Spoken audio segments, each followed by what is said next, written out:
Bonjour à tous et merci de nous rejoindre sur Futur TV pour cette nouvelle édition de la rédaction. Voici les titres de ce journal. Le calme peine toujours à revenir à Tripoli, 2 semaines après le début d'un nouveau round de violence dans la capitale du Liban Nord. Le bilan s'élève à 21 morts et plus de 150 blessés.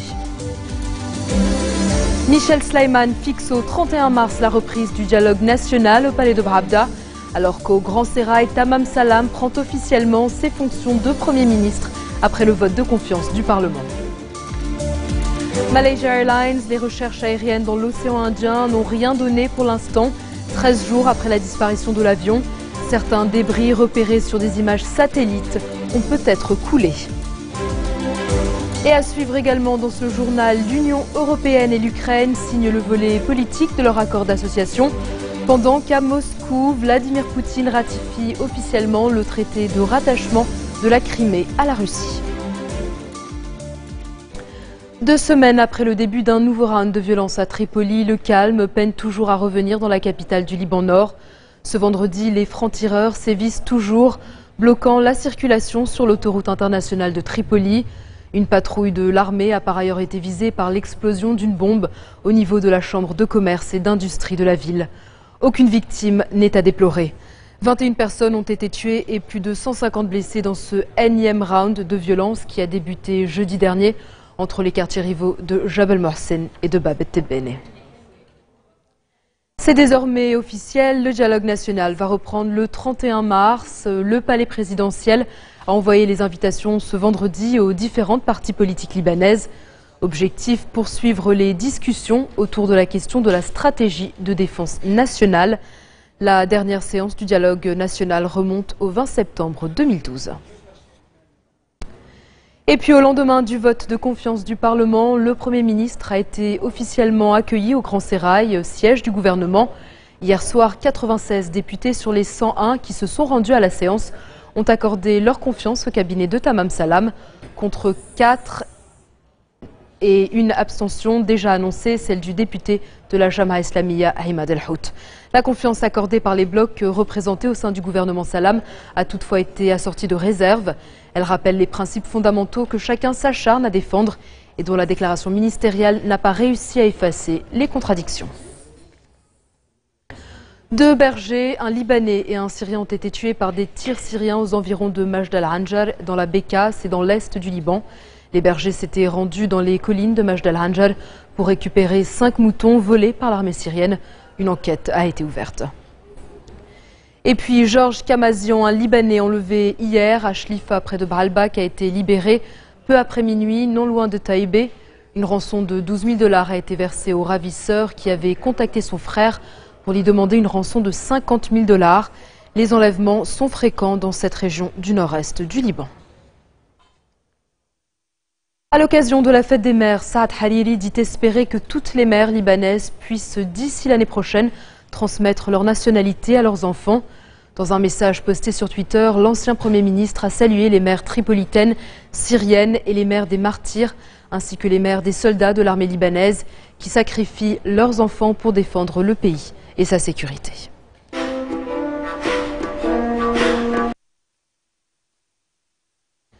Le drapeau syrien flotte de nouveau sur le légendaire krach des chevaliers datant des croisades et classé au patrimoine mondial de l'UNESCO.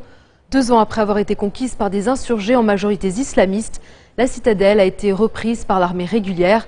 Stratégiquement, cela veut dire que la route d'approvisionnement qui commençait à Wadi Khaled au Liban en direction de Tal Kalar puis à Homs est désormais coupée. Le château fort était tenu par quelques 300 insurgés dont une majorité de salafistes du groupe Jund al-Sham. Une quarantaine d'entre eux auraient été tués, dont leur chef.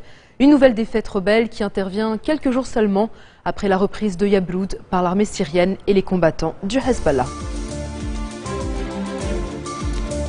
Dans un instant, direction Pékin, Michelle Obama en pleine opération de charme avec son homologue chinoise.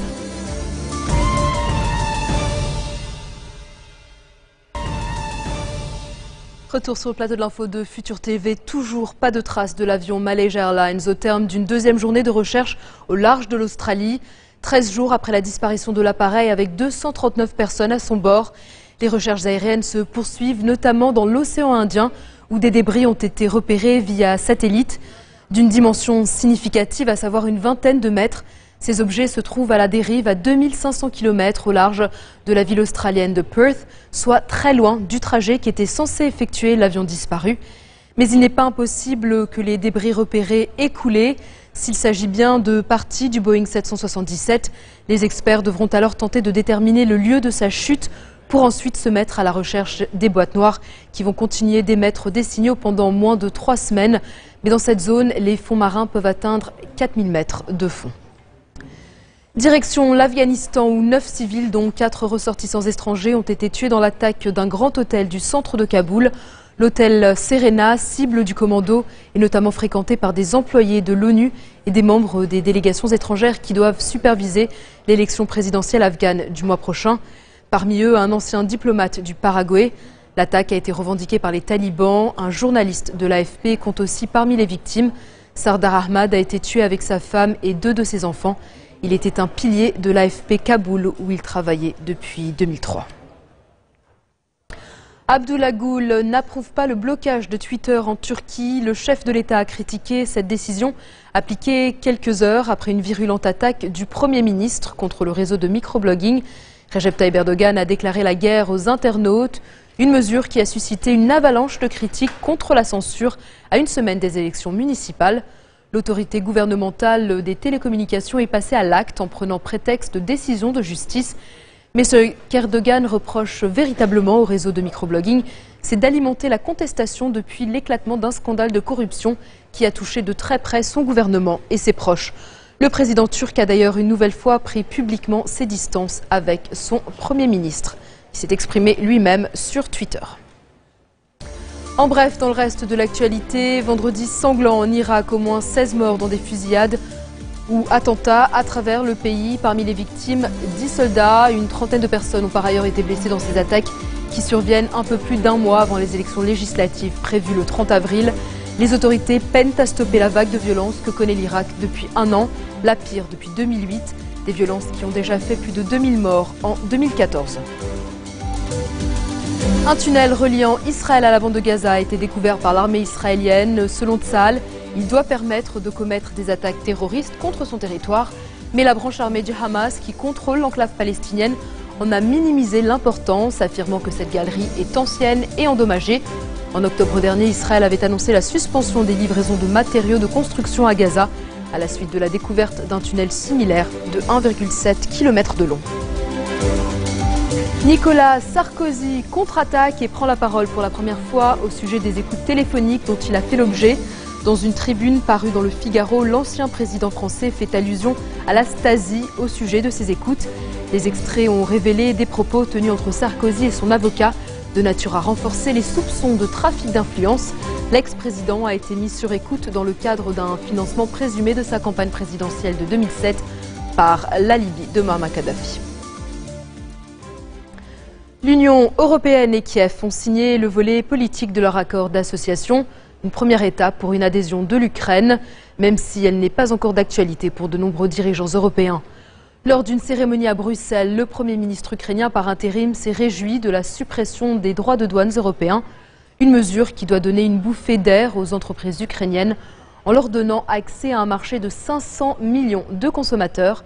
Par ailleurs, l'Union européenne a annoncé cette nuit l'élargissement de sa liste noire des personnalités russes et pro-russes impliquées dans l'annexion de la Crimée. Les 28 ont cependant pris soin de ménager Moscou pour ne pas compromettre la désescalade et qu'ils espèrent encore. Il y a eu aussi la volonté de tout faire pour que l'OSCE puisse envoyer des observateurs en Ukraine avec un niveau d'effectifs suffisant pour évaluer la situation. Et c'est dans ces jours prochains que cette mission doit être mise en place. Et s'il n'était pas possible, pour les raisons de blocage de la partie russe, de procéder à la mise en place de cette mission, alors ce serait l'Europe qui devrait s'y substituer. Et à Moscou, justement, Vladimir Poutine a signé la loi sur la ratification du traité de rattachement de la Crimée à la Russie, ainsi que la loi créant 2 nouvelles entités administratives russes, la Crimée et la ville portuaire de Sébastopol. Le ministère russe des Affaires étrangères a de son côté riposté aux premières sanctions américaines en publiant sa propre liste de sanctions. Elle vise 3 conseillers de Barack Obama ainsi que des parlementaires américains, dont le sénateur républicain John McCain. De part et d'autre de la frontière entre Ukraine et Russie, les militaires des 2 camps ont renforcé leur position. En Crimée, des miliciens pro-russes ont attaqué et pris le contrôle de 3 navires militaires ukrainiens. Les femmes seraient-elles de meilleures ambassadrices que les hommes pour rapprocher les peuples? Michelle Obama effectue une visite d'1 semaine en Chine. Objectif, renforcer les relations sino-américaines, caractérisées par la méfiance. L'épouse du président américain a été reçue à Pékin par l'épouse du président Xi Jinping. Première leçon pour Michelle Obama, la calligraphie. Et ce n'est pas facile. Les First Lady des 2 premières puissances mondiales ne sont pas à égalité sur ce terrain. Deuxième leçon, le ping-pong, un art toujours difficile pour Michelle. Une partie sous l'œil amusé de Peng Liyuan, la première dame chinoise. Et puis, 3e leçon, la visite de la cité interdite. Il y aura aussi des rencontres avec des étudiants chinois et américains. Le thème de la semaine, c'est l'éducation, du concret pour les filles du couple présidentiel américain Sacha et Malia, qui sont aussi du voyage. Une offensive de charme qui évite les sujets qui fâchent, comme les droits de l'homme. La First Lady a pourtant prévu de déjeuner dans un restaurant tibétain, soulignant le soutien des États-Unis à cette cause, après la récente visite du Dalai Lama à Washington. C'est la fin de ce journal. Tout de suite, le rappel des titres qui ont marqué l'actualité de cette journée. Le calme peine toujours à revenir à Tripoli, 2 semaines après le début d'un nouveau round de violence dans la capitale du Liban Nord. Le bilan s'élève à 21 morts et plus de 150 blessés. Michel Sleiman fixe au 31 mars la reprise du dialogue national au palais de Bravda, alors qu'au Grand Sérail, Tamam Salam prend officiellement ses fonctions de Premier ministre après le vote de confiance du Parlement. Malaysia Airlines, les recherches aériennes dans l'océan Indien n'ont rien donné pour l'instant. 13 jours après la disparition de l'avion, certains débris repérés sur des images satellites ont peut-être coulé.